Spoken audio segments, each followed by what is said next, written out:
Good evening and welcome back to the Cut Network. I'm Ethan Briggs. And I'm Elizabeth Shively. Thank you for joining us. Before we look into this week's stories, let's discuss some sports news. Soccer superstar Cristiano Ronaldo and his girlfriend Georgina Rodriguez are mourning the loss of their newborn son. Ronaldo posted on social media on Monday, quote, "It is with our deepest sadness we have to announce that our baby boy has passed away.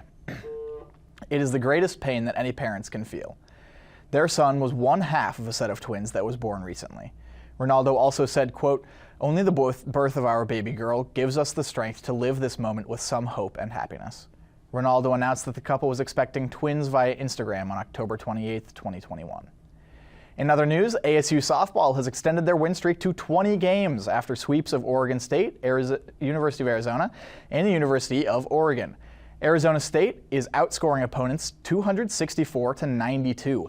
The team is hitting an average of 122 points higher than opponents, as well as hitting 46 more home runs than their opponents.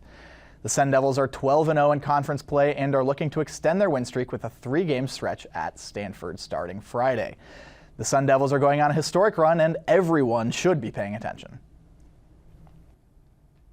Moving on to our news around the world, a ruling from a federal judge on Monday declared that masks are no longer required on major airplane companies such as American, Southwest, and Delta. Masks are now optional for both employees and passengers on flights. While these airlines have chosen to lift mask mandates, certain airports across the nation still require masks to be worn. The president of South Africa has declared a state of disaster after a week of devastating rain causing severe flooding in the coastal region. The government has started to rebuild with more than 4,000 homes destroyed and twice as many damaged, according to the New York Times. So far, 448 people have died and many more are missing. In other news, this week's episode ranges from entertainment, sports, and local news. To start things off, the NBA playoffs is kicking into full gear with 16 teams battling head-to-head. Cut reporter Lauren Avenatti has your playoff coverage. Thank you, Ethan and Elizabeth. The NBA playoffs are here. We have 16 teams competing for the Larry O'Brien Championship Trophy, including our very own Phoenix Suns, who are the #1 seed in the Western Conference. On Tuesday, the Miami Heat clinched their second win of their series against the Atlanta Hawks, while the Memphis Grizzlies won against the Minnesota Timberwolves and the New Orleans Pelicans won against the Suns, tying both of their series 1-1. Tonight, the Boston Celtics will be taking on the Brooklyn Nets in their second game of the series, where Boston leads 1-0. We also have last year's champions, the Milwaukee Bucks, facing the Chicago Bulls in their second game as well, where Milwaukee leads 1-0. Stay tuned for more. Back to you, Ethan and Elizabeth. Thanks, Lauren, for that coverage. I sure know who I will be rooting for. Moving on to our local news, Taco Boys is a well-known taco shop located on the corner of Roosevelt Street and North 7th Street. Now, don't let the name fool you because they also serve quesadillas, burritos, and so much more. Cut reporter Tabitha Bland has the story. On the corner of a busy street is a busy restaurant that has plenty of music and food. Taco Boys, located in Phoenix, is a go-to spot for many. The environment is fast-paced, loud, and of course, busy. There was no space inside, so we just sat outside. Inside, the smell of smoke fills the air, and people of all ages enjoy their food. It's not only Mexicans, it's everybody, so that just shows you that it's a really good spot. The employees have fun. Say whatever you want. And enjoy working together and meeting different people every day. It's just different people from different backgrounds that you can, talk to and relate to and realize we all have more things in common than we have differences, you know what I mean? Even when orders start to slow down after the rush, the smell of authentic Mexican food still lingers, and so does the noise.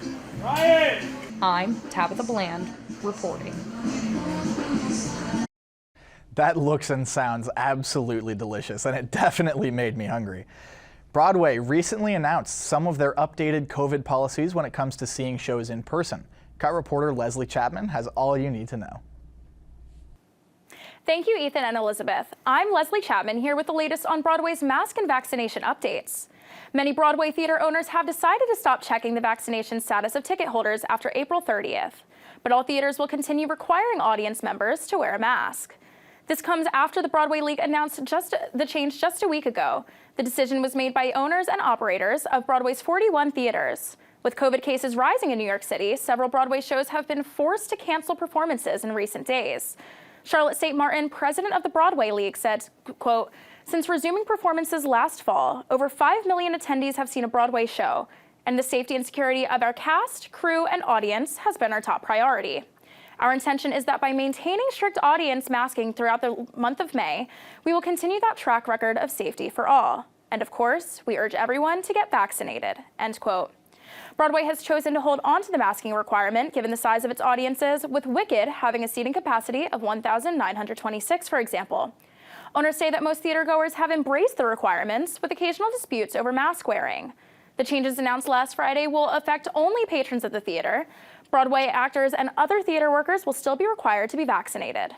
That is all for this week's entertainment segment. Back to you guys at the desk.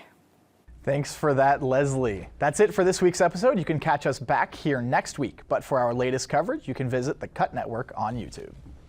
Don't forget to follow us on our social media at @the_cut_network for a behind-the-scenes look at our content. Thank you so much for watching. Have a fantastic night.